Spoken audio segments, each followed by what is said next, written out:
and let's dive straight into the next scene and do the ambience. I'm actually going to focus on the second part of the scene first and come back.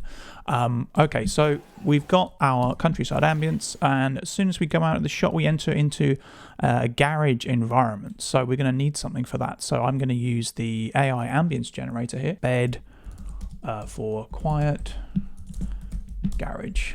Let's see what it throws out for me. So the idea here is it's going to generate me a preset. It's going to build it based on what I have in the library. So just because I've asked it for a quiet garage, it's really done it without any other objects or interactions happening here. So it's very much a kind of just a nice simple air tone. So let's do that first. I'm just going to generate a little bit of this, and I'm going to bring that into the scene. Okay, cool. So that's quite a short scene. That will probably be enough. All right, so that gives me a nice base layer that I can start to work with here. So I'm going to pop this in right here. Okay, cool. So let's edit that down. And that's a nice sort of air layer for our garage scene. So I also know that there's a garage preset here that might also come in quite handy. Let's load that up.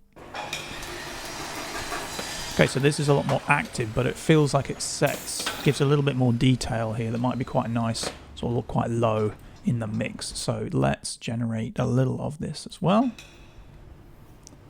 And I'm going to pop that in and just layer it in under the air tone there nice and quickly, just so we've got a little bit of extra detail that we can choose to use in the mix if we like. So I'm going to pick that up and drag that over as well. I could, of course, set up those stereo tracks again and get each of these individual stems out as well. Just in the interest of moving at speed here, I'm just going to pop that in there as well. So let's hear our garage ambience very quickly.